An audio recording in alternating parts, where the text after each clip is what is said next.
towards Tien, use them and play through that advantage.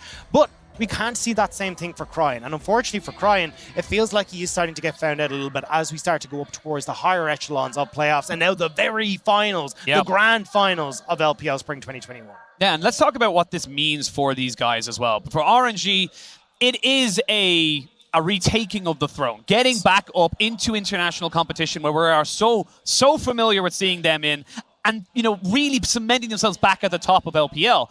But for FPX, they've only ever been to one international gig. They've only ever been to Worlds, and they won it. So now this is kind of another test to see, right, well, can you run it back? Can you do it again and get that MSI? Like, you look at someone like Doonby, who there was, talk and rumors about him, retiring after Worlds. He's like, I did it. I won Worlds. Then he stayed for 2020.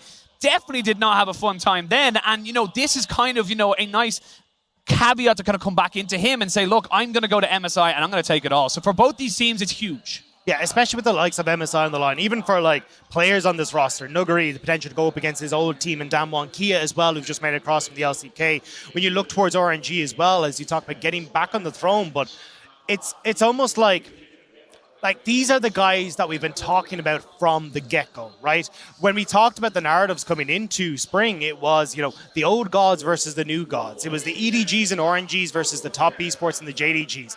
FPX wasn't part of that conversation. No. And they really didn't. They were the angsty team. Exactly, yeah. And it was just you're looking at a team that's really been, through the fire, so to speak. I know it's the whole Phoenix thing, but they really have been when you look at it, where they lost Tien. Bo comes in, he looks great. The ceiling for this team is sky high. Bo's out of the question. Now Beishuan comes in and he's just not quite giving the team what it needs. He's not able to play off the lanes as much as they would like to. And then they bring back Tien. The guy's absolutely insane. And that's the big moment here. Well, here we are, everybody. We are into picks and bans. FPX on the blue, RNG on the red for game one of this best of 5 LPL Spring 2021 finals. The Lucian, very key to notice there, banned away. Tamkench and Thresh. So RNG looking to try and negate the bot side. Yeah, it certainly seems to be the plan here. I mean, a lot of respect given towards FPX, towards the big picks that we already talked about, right? Alistair for Ming has been a monster pick for this guy. He is so damn good on it. His most played champion, and it will be taken off the board. Lucian as well has already been hit on. Kaisa too. But across the opposite side, I mean, Crispy's just been banned out. They're just like, nah, we don't want anything to do with it. But now the interesting question for FPX is, okay, well, what's going to happen here? Because you're going to take the Hecarim. It'll get answered by RNG with the Udyr. They can take a support for themselves here as well. Maybe something like the Leona if they really want to. Whoa. Even something like the Rakan. Okay. Whoa, okay. RNG come in with a game plan right now. They've got themselves the flex. Jace can go mid or top. And the ADC on this Tristana. And RNG are one of the only teams in the world where I can say that Tristana can go top, mid, or ADC. And that is a big, big flex as you talk about. The thing is, though, you will get an answer on this next rotation. Because chances are you're going to need to take something like the Lilia or a Nidalee if you really want to play that AD mid laner style and an AD top. So for this, you gotta go, okay, we're locking this in, FPX get an answer. So I just secure the bottom lane here as FPX. I take my hands off the wheel and just go, cool, we will wait to see what you want to do, and then we can go towards our game plan. They lock in the Xayah. Do they lock in their support? FPX hovering that counter pick Aurelia. We saw it in the playoffs and throughout of the regular split how damn good Nuguri can be. Okay. And it is locked in. This man does not need an introduction on this champion. No, he's a monster. And he absolutely wiped the floor with Xiaohu on this pick as well. I am so damn excited to see Nuguri on it. Now, in the series against Ore did a really good job of camping Nuguri, making this pick absolutely obsolete. So if RNG do want to play that style, can work, and it means that Tien will need to give resources towards Nuguri in that top lane. There's the Udyr that we're expecting. So essentially this says that, okay, either we're going to go towards an AP top laner like the Gragas here, coming in for RNG, or that Jace is guaranteed top, you're getting the Tristana bot side, and we can try and figure something out else along the way. Again, FPX don't necessarily know who is going up against the Aurelia. Xiaohu has actually played the Tristana to great effect in that top side. We have, of course, seen the Jace go towards Cryan as well. So a lot of different moving parts here, but it depends on what you're going. But look at these bans. They're just saying, you know what, Crisp? No, you don't get to play League of Legends. 4 bans from RNG and 5 if you can count the Alistair on FPX. Yeah, and I mean, you can keep going down the list here, right? Nautilus is going to be a big one for me looking at this. You can potentially go towards the Leona as well. Yeah, I mean, for RNG, this is really putting the pinch onto Chris. Maybe this is where we start to see some of the more creative stuff coming out, but we are still on 11.6 here. There's the Leona ban. So it's not like those enchanters have really risen up in priority here. So, I mean, honestly, as FPX, you're looking at Nautilus. You're looking at Braum, Gragas as well in that flex priority there, but yeah, I mean, you're right the way down in tier list when it comes towards these supports. But overall, RNG, you can kind of see, look, they need some sort of engage tool here. They've got the Udyr isn't already going to satisfy that. You can maybe look towards the Seraphine or something for Cryin in the mid lane, but that hasn't been the big calling for Cryin in that mid lane yet. Well, Orianna and Victor are still available for both of these ones. I feel like it will be a swap. It is going to be maybe the Nautilus here. Will be, yeah. You feel like it's going to be the kind of knock-in here. They're going to keep that last pick for their flex. They're going to lock that one in, no problem whatsoever. And now FPX, got to pick your support, you got to pick your last solo laner. The Maokai is something we haven't thought about in a while. Actually has been picked quite a bit. Yeah, we saw it towards the end of our split, but it really wasn't doing what it was needed. So I actually prefer the Galio pick here. I think Galio does a really good job in the early stages of bullying Nautilus out of that bot side. You can work wonders as well against any sort of engage tool. And if you end up playing into this like split up map style where you've got Aurelia in a side lane, you have this Galio that can always help her out in these situations. Doomby going to go back towards his pretty much tried and tested at the moment, which is either the Orianna or the Victor, hovering the Orianna at the moment. See what he wants to lock in. This has been a very curious draft here. Doomby on this Orianna, though, has had multiple different highlight reels for his shockwaves, for his positioning, is able to enable his team. And you look at the people that can be that ball delivery system, you got to be feeling pretty confident for FPX. And right now, RNG, they're looking towards the Victor. It is almost certainly, if it does get locked in, we get Jace top, Victor mid, and of course the Tristana in bot. Yeah, so I love what FPX have drafted here. You've kind of got multiple different styles you can play. You have the ability to play through Nuguri, try and play through a side lane if he gets really far ahead. But as you said, a very high dive potential as well with this roster where you can have Hecarim go in, you get the Galio follow up, that Shockwave to go to boot as well. And when I look over at the side of RNG, it very much is going to be a case of, okay, can we try and control these choke points using the gravity fields, make sure that we're not being dove on too heavily, and then start to look towards if we can get the range advantage that we have with the Jace, with this Tristana, with this Victor, and poke out FPX before the fight really kicks off. Looking at these bans, the more things change, the more things stay the same. As we get a apart from the Galio support, we get a very, very stock standard draft here. But you can see RNG, they want this Tristana to get ahead. They want to be able to kind of, create those zones of control with the Victor, with the poke from the Jace, and then control the map through objectives. Well, I think you've got a lot of options here as RNG in the early stages. You can try and play through this bottom side. Tristana will have the natural push power there. You can look towards these early dragons if you really want to. You can also play through this top side, making sure that Xiaohu's able to stay safe in this chase, pushing the wave, bully on towards the tower. And as long as you've always got the excuse that a jungler might be around, Nuguri can't go in aggressive. He needs to respect Wei at all times. So I think you've got multiple lanes that you can try and work through here as RNG and try and power yourself ahead. But if you do end up falling behind to how much dive potential's on FPX's side, you're going to be in a lot of trouble. Yeah, you look at the side of FPX, that team gets himself a gold lead. It is going to be a tough time in this game one for RNG, but they've obviously put in a lot of emphasis onto this bot side. Let's see if it ends up paying dividends as we jump ourselves into game one of this best of 5. The rosters are locked. The champions have been picked. We are going straight into first game.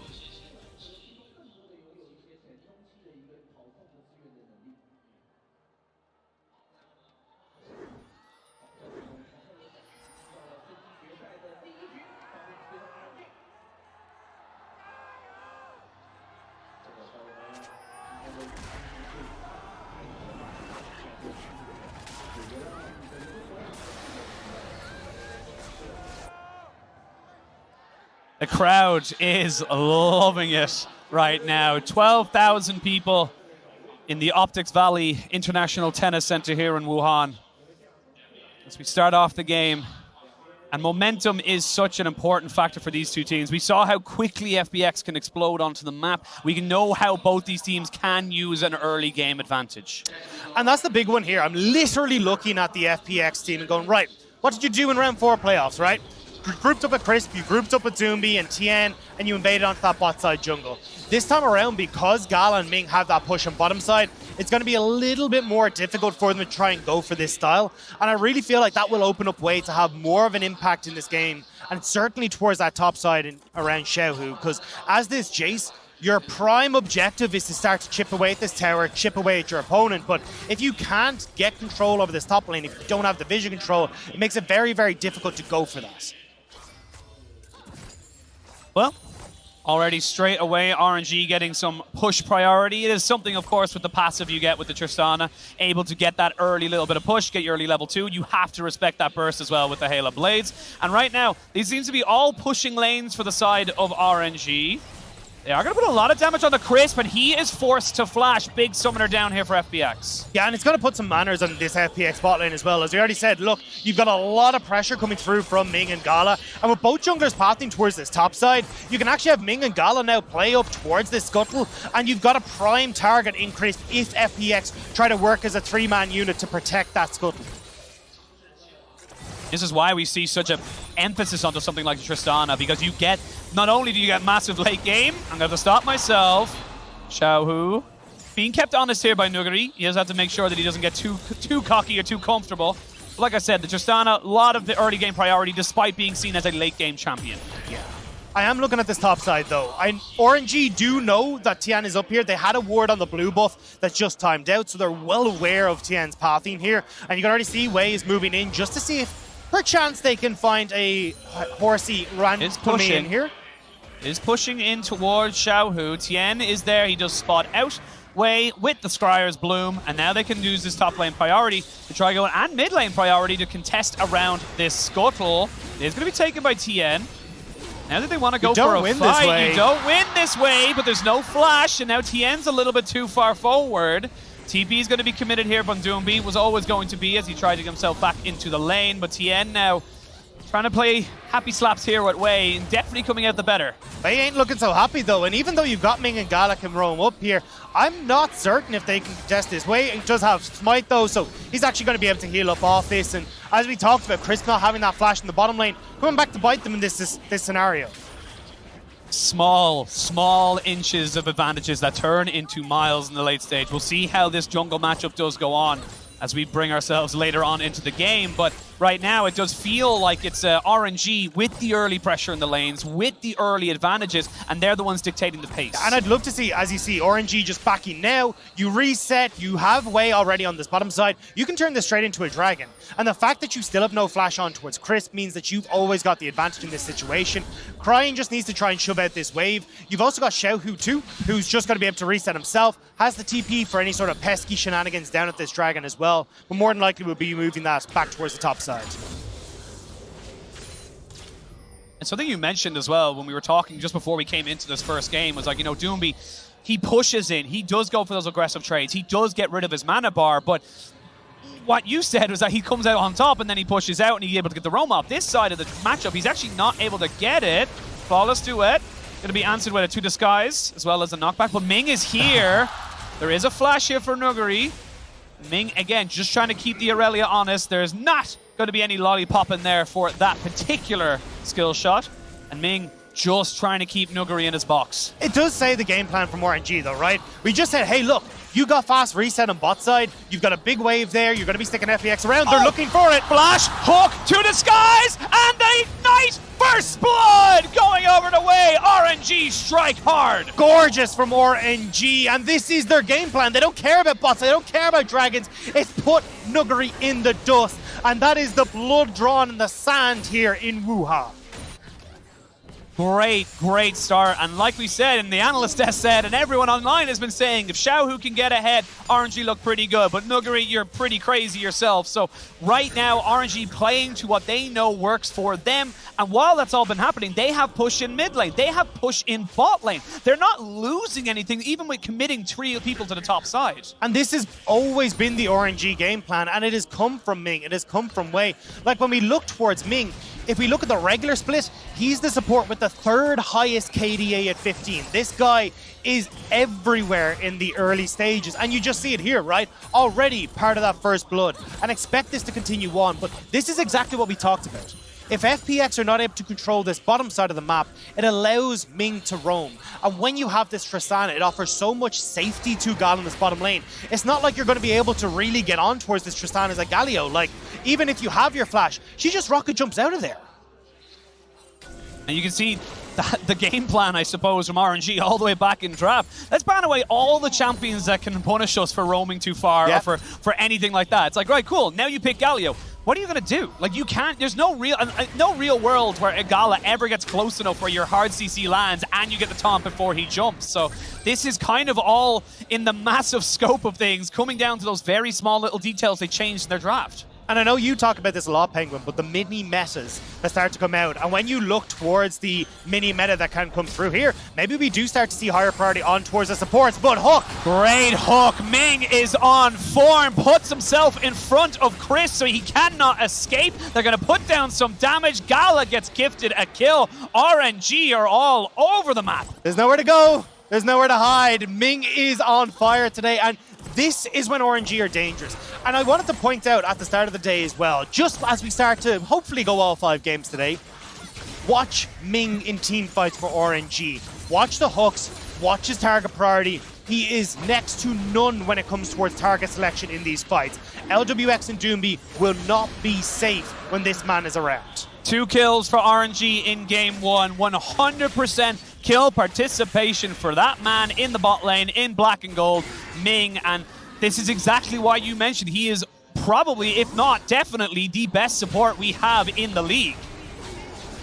Invade here on top side though. You have Doomby already cheating across. He's got pressure there. You've also got Nuggeries pushing in that wave. So red buff stolen on top side for that play in the bottom lane, but you're honestly going to be pretty okay with this. This is dangerous though for FPX because you can have Gala push in bot lane and he can rotate up first, and you've already got Ming in the area. Chris trying to force mid priority here with Doomby, but Doomby's out of mana. Doomby not in the best of situations to contest this, but it looks like the rest of RNG don't really want to go for it. They know it's going down. They know they're not really in the best of situations to contest. They're going to get themselves reset and back themselves up, or are they?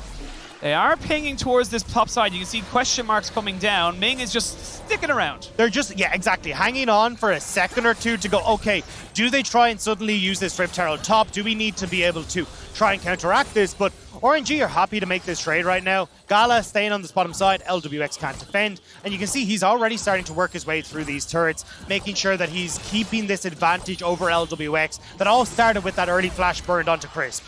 Oh, Gala pops out the buster shot. Now Xiaohu might be in a little bit of trouble as Tien does get the rampage down, gets the knockback, but there's the ghost. Has got the ultimate available, flashes, but the Vanguard's edge is like a sniper straight through the heart of Xiaohu. Nuggery on Aurelia. Headshot from Nuggery straight over the wall, and this guy is lethal on this pick. We saw on the analyst desk the clip we had of his flawless duet. Well, now it's the flawless Vanguard edge, but bot side once more. Wei is hovering on this bottom side. Gala did mess up his jump, but the exhaust comes down. There's the ult here, and Chris has to flash. It was a bit of a move here, but you've Wei on the bot side. Wei is on the bot side. You've also got Cryin, who does have TP up in a few moments. Crisp hovering here with Tien. Oh, but they have got Tien here as well. Crisp is going to get a heal here. Is he going to be able to keep himself alive? No! It's a trade of 1-for-1. Jungler for support. You don't have your AD carry, and Gala, it looks like he's not even going to try and help out his support. He's just going to have to sacrifice Ming. He would put himself in too much danger, and now we're at 3 apiece. Really smart pathing from Tien, staying just out of sight on that bottom side, baiting in Wei. They knew that the RNG jungler was going to be on the bottom side of the map, and they bait him in perfectly. Now, on top. Well, another flawless duet, but this is going to be the... I'm not going to get too excited for every single one unless someone else is here, because that knockback is going to pretty much negate it, but Nuggery needs to be a little bit careful. He's taking a little bit more punishment because of that serrated Dirk. The big thing here that I want to see, though, is how does Tien try and use this Rift Arrow? Because honestly, I feel like you need to get this top lane going, and they already have Chris moving up here to try and make some sort of play. If you can have Tien, who's already pathing topside as well, doubling down on that, cracking open this tower, and making sure Nuggery is free to roam around the map. Xiaohu does not have flash, needs to respect that if Crisp is able to get any kind of charge onto him alongside the taunt, he would be a dead man for sure. They are just waiting, and I like this from Xiaohu. He's going to say, you know what, I got some Krugs over here, I'm going to take these first. And Gala's getting so much free time and gold on this bot side. He's going to be a monster when we hit those mid-game team fights. Yeah, the Tiger senses are tingling for Xiaohu in the top lane, and on bot, as you said, Gala, he's just free farming. He's totally happy with this. He's got a 20 CS lead, he's got the turrets. Tien's in a lot of trouble, might have to use the Onslaught of Shadows to get away. Does use the Rampage, has got himself the Rift Herald, but I don't think they want to take it just yet because they know they can't get as much out of it. And this is what I've loved about Wei, right? He's been so good when he's allowed to play his game at being able to figure out what the opponent's trying to do and shut it down before it happens. He just gets onto Tien as he would love to be able to use that Rift Herald top. He's now got the base, and you shut down that early aggression from FPX. And for RNG, you now know Crisp is down bot side. You can maybe hover towards it again. Tien is going to take the scuttle and probably go back towards the top, but you're just kind of trading. You're just going to lose a tower. Yeah, you're just going to lose a tower. You're kind of just trading right now until you show yourself, and that's when people can know. Now RNG, they see him on a ward. You can see the pings coming out. Another fantastic hook there from Ming. Lands onto Crisp. His LWX just gets focused out by Gala. You can't defend this tower anymore, FPX. You have to back away. You gotta completely move off of this one. And again, every time LWX moves up, Scala's like, cool, you know what, I got a little bit of a range advantage, I got a bit of a burst advantage, and now Wei with Ming in tow making their way down here. Well, they know that Wei is here. They're actually going to use the Rift Herald into mid lane as Cryan was trying to cheat towards that bot side. They are going to trade 320 gold. Actually, all going to this jungle here, so Tien getting all of that. Doomby did not have the mana, did not have the presence to try and cheat away some of that gold. And they would have loved that to have gone towards Nuggery, right? When you look at the FPX game plan, this Aurelia needs to get the ball rolling, but right now she's sitting pretty much even in CS. She's, even when it comes to kills, like, it's not really Nuggery snowballing ahead. And when RNG are just able to pick up all these dragons thanks to the pressure on bot side, they're already snowballing out of control, and this has always been the game plan, the neutral objectives for RNG. Here we go, Crisp is going to get caught up here, he goes in, they have the audacious charge, but they will get the kill down onto him, and a hop, a skip, and you're out of there, Gala. They might look to try and turn this one around, but there's a good amount of burst here with the Hecarim. They trade it 1 for 1, but you're still pretty happy with that, you still get the dragon if you're RNG. I think Ming was a little bit surprised by the burst there. He had flash, I think he was trying to bait it in for Wei, but unfortunately Tien, too much damage, too quick, and Ming will fall. Now we're looking at 4 and 4 apiece, even on gold, but it's all about where that gold is situated, because as we said, Tien picking up a lot of the gold through turret plates for himself, also the 2 kills and 2 assists he has. When we look at RNG, it's all on Gala. This guy is massive right now, and for me, that spells beauty for RNG, because although they've usually played through Xiaohu playing in these side lanes, making sure they got the map pressure, Gala oftentimes turns into that big carry in team fights. I love this little adaptation there from Cryan. You can see he moves in just to say, look, Doomby's coming. You need to clear that wave. Flawless duet goes down the Vanguard's edge as well. Here's the hero's entrance. They're committing quite a lot to this here, and FPX don't get anything from it. Nuggery tries to make the play, but unfortunately, Crisp just not quite there, and now Gala, easy. Just one shot and it goes down. And again now, RNG, they've opened up this long lane. You can just rotate Gala topside, have Xiaohu move back bot. You've no dragon up for 3.5 minutes, so they can just double down on this turret, taking pressure that Tristana has. Yeah, they're just, honestly, this is fine. Yes, you're trading out a turret, but like you said, the Tristana's the one getting all this gold, where it's kind of a bit more evenly spread, if you will, throughout FPX, and Tristana takes turrets very, very quickly. That's going to be a 2-for-1 trade. That's a great deal. This isn't fair. I thought they were going to go top, and, you know, oh, we'll take another tier 1, but I mean, if FPX are just going to gift them the tier 2, I mean, why not? It's a little bit of a cherry on top for your ice cream sundae, and now they'll be able to move away. You've so much gold invested now. FPX will get this Rift Herald as a result. They can try to even that up by taking the mid lane turret, but honestly, when you've got so much side lane control for RNG, they're going to be happy. Teleport coming in. Cryan will be forced to flash very soon. He does just about get himself out, along with the gravity field and the Chaos Storm. He negates everything, so that's a big global down now for FPX. Can they make something happen? They're going to double down with the Rift Heralds in the mid lane. That's 2 Rift Heralds into the mid lane to try and crack this turret. Frost gets her answer though. She said, hey, I mean, is Cryan going to be ready for 3-4 men in mid lane? Well, he was ready right there. They do end up getting that tower in the mid lane though, and although this is kind of nice from a gold situation for FPX, I don't feel like it ends up giving them a huge amount of pressure in this situation, because as RNG, you can still have Victor clear these waves relatively safely. You can still keep that vision control in your favor, make sure you're spotting out anything FPX wants to do. And as long as RNG continues to play around Gala and play through this strong lane, they're going to be okay. They've actually shifted Gala towards mid lane, and it looks like they're going to, with this dragon in 2 minutes, look to keep control of this river and then add another dragon to that belt. They're looking like they're looking for a pick. Nice little Scryer's orb there to make sure that they're definitely not going to be killed here as FPX try to work into their jungle. And with all the pressure, you lose those 2 turrets so early in bot side. There's not really a lot you can do. Now Nuguri is going to be ulted, but Tien is Nobody here, there. and no damage there available to them. They were waiting for Xiaohu on the bot side. He just wasn't quite in position. Galad also teetered off towards mid lane. He wasn't really interested in taking that play, especially when they realized how many more members of FPX were around. But still, you can see Galad, he'll collect these waves. He just collected Raptors. They're just trying to accelerate this Tristana so far ahead. She'll already be working towards that Phantom Dancer very shortly, can move into the Infinity Edge next. And at that stage, RNG have so much damage in their back pocket. You need Nuguri to get onto the back line to have access through these flanks alongside Tien if you hope for any sort of success in taking down Gala. Yeah, let's have a look at the items here for RNG. You've got the Eclipse here for Xiaohu. You have the Chem Tank Turbo Chem Tank, excuse me. A lot of different tets, but and you know you're working down towards the line. You've got your Kraken Slayer, like you said. You will have your Phantom Dancer as well. They do take themselves the Scuttle, but they get the taunt down. Wei forced to flash. He's a tanky boy, but he needs to be alive for the next 40 seconds. This is pretty big for FPX, though. They do get full control over River. They burn the flash on the Udyr right before this dragon is about to spawn. Udyr without flash in a fight, not as worrying, not as strong. He kind of ends up playing goalkeeper and defense, and especially when you're looking towards like Doom being LWX and having a follow-up engage with Ming, now having Wei out of the equation makes things a hell of a lot easier for RNG. Yeah, well, the river belongs to FPX. They are the first ones to set up camp. They are the first ones to be able to set themselves up and ready. There is no Baron to trade for this, but it looks like the side of RNG, they're going to trade off the Dragon for the side wave pressure, get in some more gold. And this is the kind of game that RNG love. This slow pace where they have side lane turrets in their favor. They can start to play out the map. And when we talked about the start of the day, FPX love these much faster games. Fastest average win time in the LPL. Most kills per minute, and already averaging 1 kill a minute in our regular season. So for FPX, this is a different style of game. This is not as fast paced. This is not them striding into the mid game with a massive gold lead. They've got to fight toe to toe against RNG in RNG's favor. See RNG, they're trading the turrets. Yes, they knew they were giving up that dragon, but they are fine with that. They have 2 in their back pocket, so FPX a very, very long way away from actually getting any kind of, stack going for them in terms of a soul.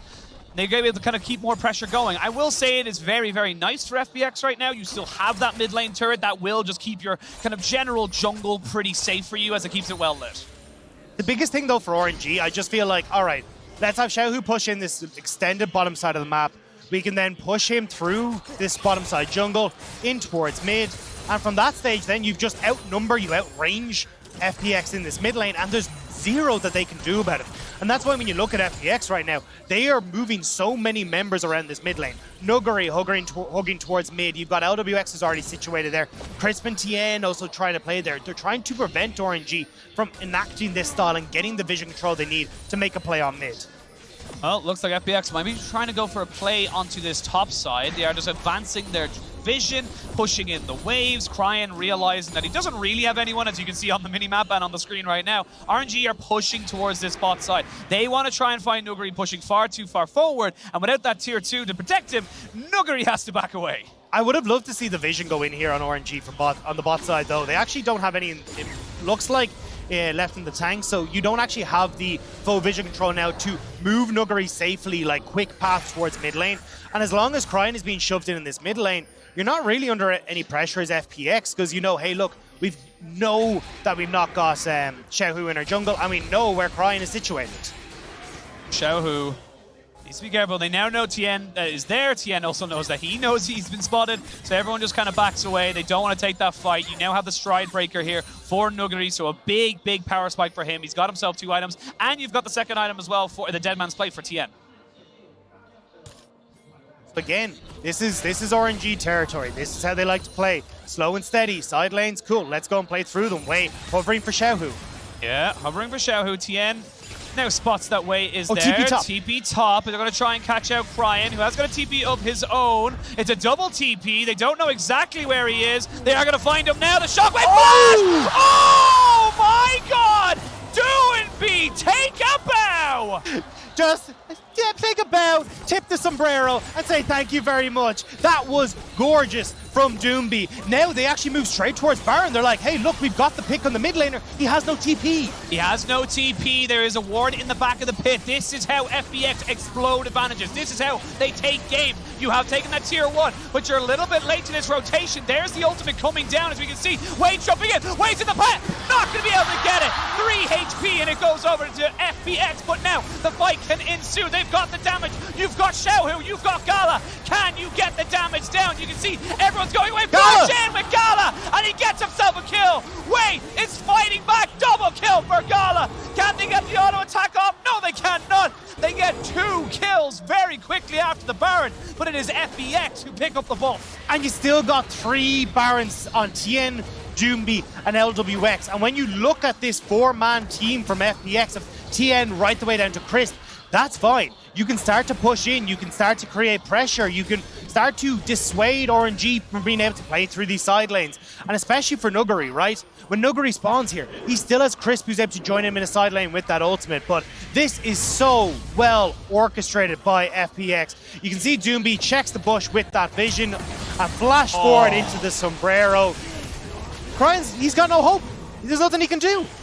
Played it as well as he could, and you can see here Baron goes down to about 6 HP, I believe. They all go in 3 HP, I believe, if I look at that correctly, and they're able to finally take it, but it's the fight after it that keeps RNG in this game. Yeah, and you can see how much damage Gala's been able to dish out here, right? He basically dishes all of it out onto Tien. Tien's forced away. He gets in onto the backline there as Crisp is forced to flash to try and dissuade him. Like, Gala is huge right now. Sana is on 3 items. You have the Infinity Edge comboed, but Tien is on the backside. Nicely done. They have the ball delivery system, but it only lands onto 1. The Chaos Storm is ripping him apart. And speaking of ripping it apart, Gala going to try and do his best. He gets taunted up. It ends up being Nuguri jumping in onto the backside. He's going to find Cryan, who goes golden. It's a trade of support as everything's going super low. Way finds it, but Gala and Xiaohu is dead. It's Doomby. It's Gala as he jumps in. He's trying to get it. No! He will not be able to survive! The feathers come back, and it ends up being a 4 for 4. These teams! It's bloody! It's battered teams! They are bruised beyond recognition at the end of these fights. As Doomby might want a round 2, but the bell doesn't sound this time. FPX, they tried to make the play. Gala plays it beautifully, and now there's only 1 Baron left on FPX's side. 30 seconds remaining even until that's gone. FPX don't get anything from this Baron. The gold is literally not. It is even. It is a 500 gold lead for FPX. There's absolutely nothing there. Gala. And Gala has himself 3.5 items. That is your win condition. And that means that you have a very large target on your back. You can see trying to catch out Xiaohu, but they whiff the shockwave. Yeah, Xiaohu able to flash away there. And watch Gala here. I love this. He goes towards Tien. It's like, right, well, Tien can't follow up. Crisp is well away from everyone. Now, Cryan does leave himself separated, which gives Nuguri the opportunity to go aggressive here, but Gala is feeling himself on the backside here as Doomby is doing just as much work as Gala, trying to make sure he can get everyone down. Gorgeous recall here from LWX, barely able to finish off the Tristana. Now, though, you can see FPX back on the map, second dragon in their favor as RNG looking to try and play through this top side.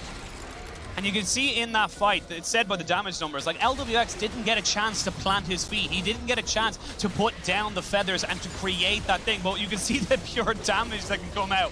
It was 1 auto attack that Gala secured the kill, and the rest of the feathers brought him from about 60% HP to nothing. And here's FPX, right? You need to now double down on, we need to get Gala. Like 110%. And honestly, I think you need to, as Doomby, start to just go straight towards something like Rabadon. I know the stopwatch and the Zhonya's are going to be really, really nice here for a little bit of safety, but honestly, I think you just need to provide that burst power. Otherwise, you run the risk of Gala being able to take over these team fights. Last Whisper completed, he'll have Lord Dominic's regard in no time, and from that point on, like, who even stands in his way? His game is very much about if Gala can survive for RNG. If he can, they're probably going to have a good time in the team fights. If he cannot, it's going to be all FPX all the time, as, you know, we're working in towards this dragon pit, but there is no dragon for 3 minutes, just under 4.